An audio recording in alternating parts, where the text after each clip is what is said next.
Hello friends, आप सबका फिर से स्वागत है मेरे इस चैनल पर और उम्मीद है कि आप पहेलियों की ये सीरीज एंजॉय कर रहे होंगे और अपना आईक्यू लेवल भी चेक करते रहे होंगे। तो आज की पहेली नंबर 4। तो पहेली नंबर 4 के बारे में बताने से पहले मैं बता दूं जो हमारी सबसे पहली पहेली थी, 1 रुपया कहाँ गया, उसका सबसे पहले आंसर दिया था प्रवीण कुमार सिंह जी ने, जो हमारे चैनल के सब्सक्राइबर हैं और मेरे स्टूडेंट भी रह चुके हैं। तो आज की इस पहेली को भेजा है नितिज्ञ गौड़ जी ने, मेरे छोटे भाई की तरह हैं और वो भी हमारे चैनल के सब्सक्राइबर हैं। तो अब नितिज्ञ जी की कुछ परेशानी है जो कि हमें सॉल्व करनी है। नितिज्ञ जी को उनकी मम्मी ने 100 रुपए दिए और कहा बेटा जाके 100 रुपए का सामान लेकर आओ।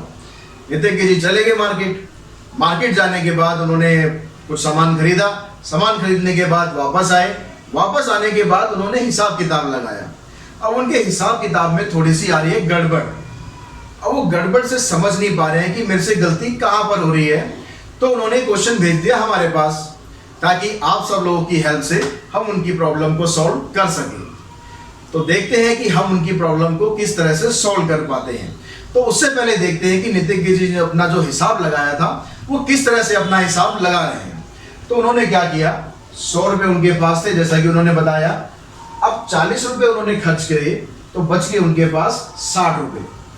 अब तो 60 रुपए बचे, सोचा थोड़ा सा पेट पूजा भी कर ली जाए, उस टिक्की गोलगप्पे वगैरह कुछ खा लिए। 30 रुपए उन्होंने वहां खर्च कर दिए। 30 रुपए बच गए उनके पास। 30 रुपए में से कुछ सामान और लिया 18 रुपए का।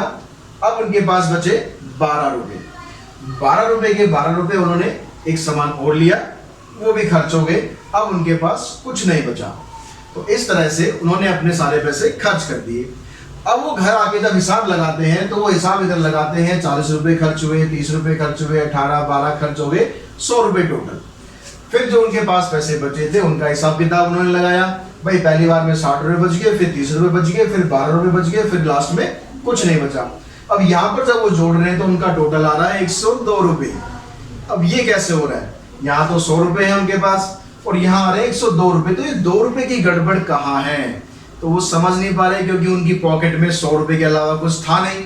तो पहली वीडियो में हमने 1 रुपया ढूंढा था, अब हम ढूंढेंगे यहाँ पर ये 2 रुपए कहाँ पर है।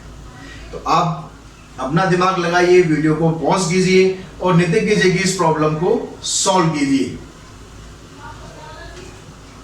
उम्मीद है अब तक आपने इस प्रॉब्लम का सॉल्यूशन ढूंढ लिया होगा। तो हम बताते हैं नितिज्ञ जी को कि वो गड़बड़ क्या कर रहे थे। तो नितिज्ञ जी ने यहाँ पर क्या किया था, जो उन्होंने पैसे खर्च किए वो तो ठीक है, उन्होंने जोड़ दिए, 100 रुपए आ रहे हैं, लेकिन जो पैसे बच गए थे उनका भी टोटल कर रहे हैं, जो कि गलत है। इसको मैं दूसरे एग्जांपल के थ्रू समझाता हूं। मान लो हमारे पास 100 रुपए हैं। 100 रुपए में से मान लो आपने 10 का सामान खरीद लिया। अब आपके पास बच गए 90 रुपए। फिर 10 का सामान खरीद लिया, उनके पास बच गए 80 रुपए। तो अब यहाँ पर ही अगर हम टोटल करेंगे तो 100 से ज्यादा तो टोटल हमारा यहीं पर हो गया। तो जो पैसे बचे हुए हैं उनका टोटल हमें नहीं करना है। नितिज्ञ जी ने इसका सॉल्यूशन भी हमें साथ साथ भेज दिया था और वो जानना चाह रहे थे कि हमारे कितने व्यूअर्स ऐसे हैं जो इस क्वेश्चन को सॉल्व कर सकते हैं। आज के वीडियो में इतना ही। नेक्स्ट वीडियो में हम मिलेंगे। हमारे एक और सब्सक्राइबर है राम बुल जी, उन्होंने एक क्वेश्चन भेजा है। उस क्वेश्चन के साथ में एक आपको मैं उसमें ट्रिक बताने वाला हूं, एक जादू दिखाने वाला हूं। तो मिलेंगे अगले वीडियो में। आज के लिए इतना ही। आप सभी का बहुत बहुत धन्यवाद।